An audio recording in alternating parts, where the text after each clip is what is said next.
Well, welcome back to our third week of our series where we're talking about being in the world, but not of the world. And last time we talked about some of the moral dilemmas we may face in living out our faith in the world. And I reckon there would have been some good conversations around that. Hopefully some honest ones too. Yeah. But this week, we want to look at the book of Daniel again, and it's a complex book. There's some straightforward parts to it, and there's less than straightforward parts to it. So talk about the two parts of the book, Steve, and how that relates to us living our faith. Well, half of it is like the history books. I like reading a story like of Joseph or David, and you're seeing Daniel navigating all of this. But then other parts, and for us, why it's part of the prophetic books, it has these incredible visions that sound more like Ezekiel or Isaiah. Mm-hmm. And you think somehow this challenge of being in but not of requires both. It requires, here's some practical things I'm going to do in the challenges day to day. But all of that comes out of a vision that I have. And actually, any system that you're in tells you a story of who they are and why they're so important. And part of Daniel was kind of almost rejecting that and go, no, I have a God picture of what's happening in the world. And so I'll be in here, I'll serve this, but almost like you don't own my soul. Right. You mentioned this thing talking before. My identity is different to my vocation. I know who I am. I know what's ultimate for me. And because of that, I'll care for this place. I'll serve this place. I'll love this place. But it doesn't become my God. And so I think, it'd be great to look at three of these visions that Daniel had that just almost put a bit of perspective on, I'm going to work really hard as a doctor in the NHS. I'm going to work hard as an accountant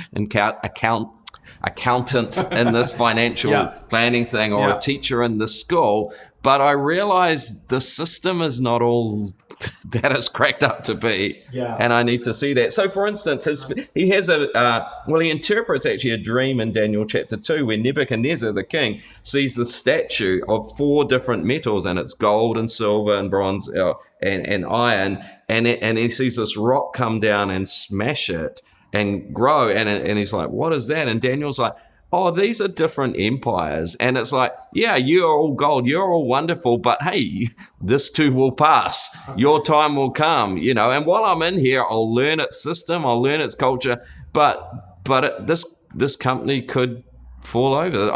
They could lay me off tomorrow, because that's the kind of thing that happens. Like, I gave my soul to this school or this job, and then they just got rid of me. It's like, that's the perspective Daniel's got. While I'm in here, I'll be a person of excellence, but there's a bigger reality, the kingdom of God, and that's my ultimate allegiance. Very good. I think that's really important to really not get hurt. But to be able to live with integrity, as we said, as Daniel did, long term, serve a system, but not kind of be owned by it. Right. So the vision helps them have a bigger picture. That it's not all about this moment. Life's bigger.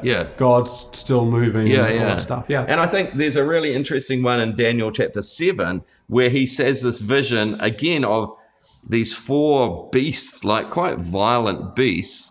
And they represent these empires. And in those days, it would, we're Rome, we're the place of peace. And Daniel's like, no, you chew people up and spit them out. Like, I'll serve you and I'll believe in what you're doing, but I know there can be a dark side to this organization. And I'm not naive about that. And then I love it, just says, in my vision, I looked and there before me was one like a son of man. And you go, actually, no, there's a human face to the real future in this place, the real driver of history. And no, I'm going to commit to certain values.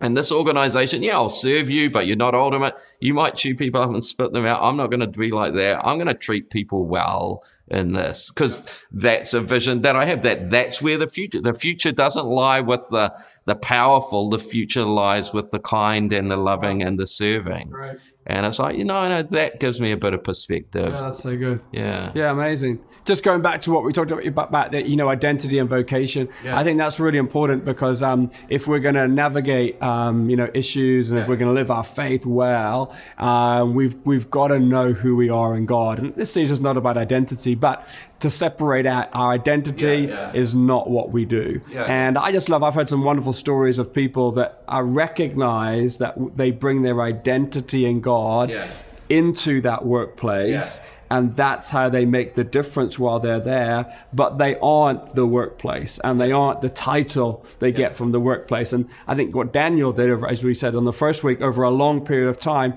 he consistently brought who he was in God into that vocation, which was, ruler or a significant person in this empire, but he never got consumed by the empire. And the vision part of us keeps us from getting too consumed with it's all about the here and now. And if I want to get ahead, I've got to climb all over people. I've got to get rid of competition. It's like, no, I actually follow a Jesus who's, in the book of Revelation, similar, the lion, I looked at him and there's a lamb. So, actually, I believe in a different kingdom.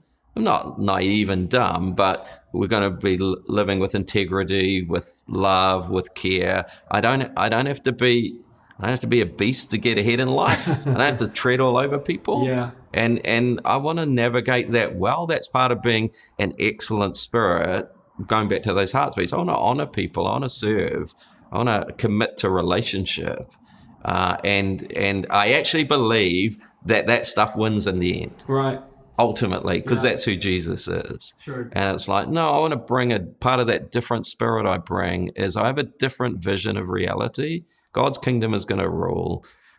The servant king is going to rule one day. And that's my ultimate commitment in this thing. So while I'm here, I'll serve you. I'll give you my best. I'll care. I'll champion you. But actually, one of the gifts I bring to this place is I'm not, like you say, totally enmeshed with this. I have other things that are more important to me. And I know some young people like working in, the finance market, and it's like, man, you just got to sell your soul to the company. You anytime be willing to close a deal. And they've actually gone, do you know what? My marriage is more important than this. My family is more important than this. I'm not going to sacrifice my soul. I'll actually take a different, lower paid job where I actually still have a life. And I think that's part of Daniel's vision is like, I'm not waving goodbye to the most important things. I'm actually staking a claim on the most important things. My faith, my family, my well-being, these are what's really important. Because, if you work for any big organization, government department, you realize, you can end up they can end up being quite damaging to people. And so those visions are really important. It's interesting. We don't know that they're directly linked to his praying, but we do know Daniel was a great prayer. And so I wonder whether like a pretty practical thing for people to be thinking of is actually, I pray for my family and I pray for my church. I pray, but actually to pray and actually ask God the question, God, would you show me the bigger picture of what's going on here so that I don't get so consumed in the day to day. And I think when we can approach whatever God has called us to be with that, back to that kind of a bigger vision of what's going on, it actually makes us just far, far more effective rather than we just go for the paycheck or we just go for the promotion or we just go for, because it's what we do. But actually just to pause. And I guess I think, as I think about it, I reckon in Daniel's regular prayer, maybe those visions were an answer. Hey, okay, you want to know what's happening? I'll show you a bigger picture. And I think that's available to all of us. That wasn't just for Daniel. I think we can all pray that question. God, show me the bigger picture of why you've got me here and what's going on. And even the fact, I need to pray for my school. I need to pray for my university. I need to pray for my company. I need to pray for my hospital because I want this to be a place where people flourish. That's what I'm called to be salt and light in there. Where, they would say the definition of KPI for salt is there a lot of salt? It's like, does the stew taste better? Does the casserole taste better? Like, is this hospital a nicer place to work because I'm there? Is this company? But there is one final vision that Daniel has, which right at the end, which lands it all. Daniel 12 has this thing: multitudes who sleep in the dust of the earth will awake. some to everlasting life, others to shame and everlasting contempt. Those who are wise will shine like the brightness of the heavens, and those who lead many to righteousness like the stars forever and ever. And it's like, yeah, one day I'll finish this job. One day I'll actually die. One day all of these people are going to stand before God, and there's a whole eternity. And it kind of puts everything in perspective. It's not just, have I closed the latest deal? Have I got this? It's like, man, these are people of eternal significance. And are we investing in that? And I think there's something really beautiful about that. Absolutely. So good. Great place to end. That's the big picture right there. So talk about that. Talk about what's the big picture. And maybe it's time to pray and say, God, show us what's going on and what our role is in where you've placed us to be.